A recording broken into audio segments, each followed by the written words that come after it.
Finding affordable shoes for kids to wear can be a challenging task for families. To help with that need, Amanda Heacock, Youth Service Center Coordinator for Western Hills and Bondurant, started Turning Bare Feet into Learning Feet. As she's here with me today to tell us about the program and their upcoming yard sale. Amanda, thanks so much for being here. Thank you for having me. Okay, before we get into this weekend's yard sale, let's talk about the program. Tell our viewers about Turning Bare Feet into Learning Feet and your goal of providing 500 students in Frankfort and Franklin County with a new pair of shoes to start the school year. Well, the whole purpose of the program is to provide shoes, but also provide the experience of going to a shoe store and getting to pick out your own pair of shoes. That's an experience that I remember.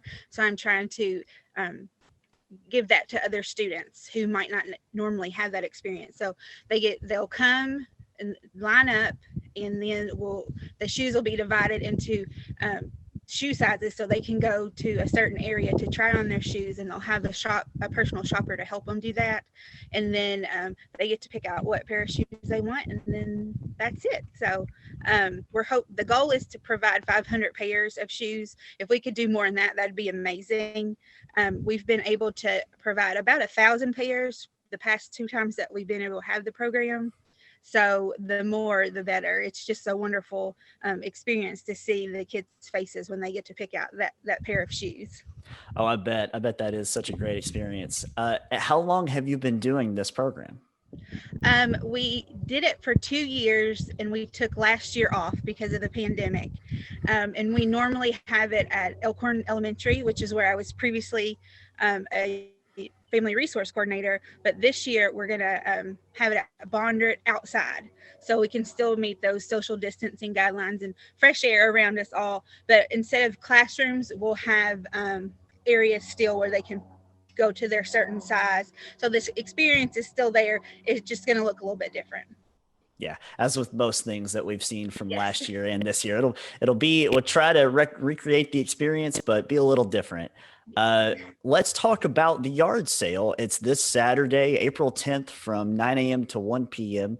at the Western Hills parking lot next to the softball field. Hit us with some more details. Well, I just was thinking about that one day in my office. I tend to come up with these ideas and then try to run with it.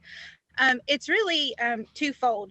The overall purpose was to be able to provide our community members who may not be able to afford clothing right now or dishes or whatever, to be able to come and get what they need.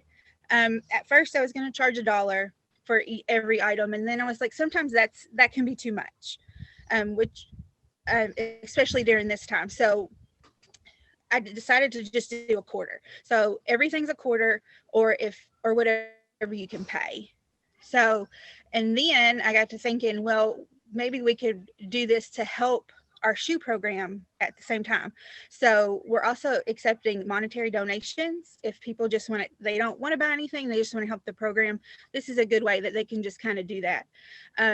I would be happy if we raised enough money for 2 pairs of shoes, just to be honest.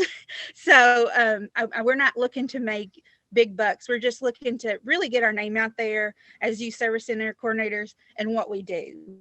So it's really to help the community more than they're going to help us. But we're excited, and we think it's going to be a fun experience because I've never done this before. So yeah, it sounds like it's going to be fun. And where have you gotten the items from for the yard sale? And are you still accepting donations? And we're recording this Monday afternoon, but okay. Yes, I am still accepting donations. We are on spring break this week, but I will be in the office Wednesday through Friday, so I can pick up or they can drop off donations. A lot of the donations are just community members that donate to my center, and then I have the Green Hanger, which is a free boutique at Western Hills, and they donate to there. And I've had some students kind of clean out that for me to spruce it up a little bit. So we have a bunch of clothing items from there. Becky Seals at Elkhorn Middle has gotten a lot of donations from her side of town. Teachers, just people have called and said, hey, can I donate? And I tell them, I'm very upfront. I'm like, well, I'll probably keep some stuff for my center, but we're also having this yard sale. Would that be okay with you if I put it in there?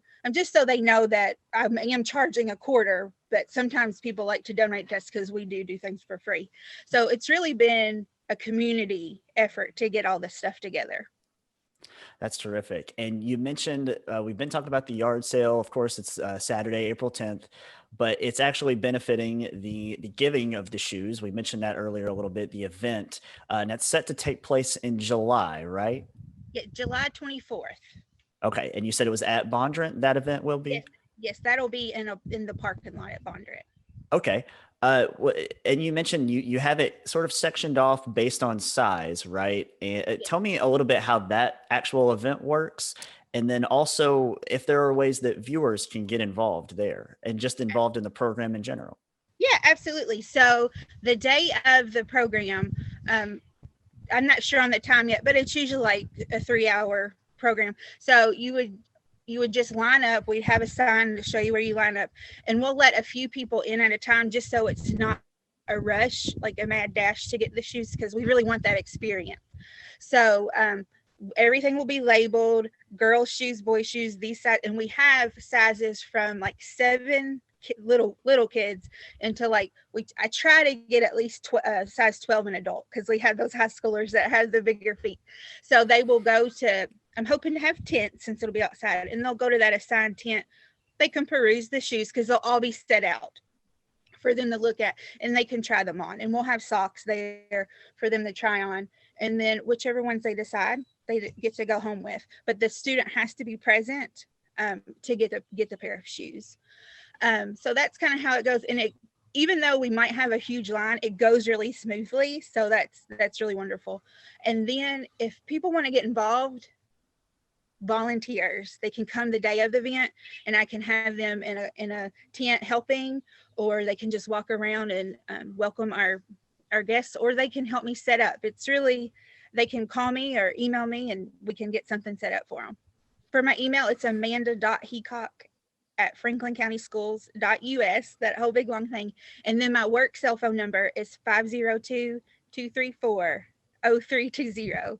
And they can call or text anytime, and we'll get something set up that they can help be a part of the program. Because that's what I want. I want it to be a community driven program, not just from the school. Frankfort's such an awesome community that they love to help. And this is just a little program that I would love to be just a full-on community ran program. Yeah, that sounds amazing. Again, the yard sale takes place this Saturday, April the 10th from 9 a.m. to 1 p.m. at the Western Hills parking lot to benefit Turning Bare Feet into Learning Feet. Miss Heacock, thank you so much for being on the show, and good luck on Saturday. Thank you.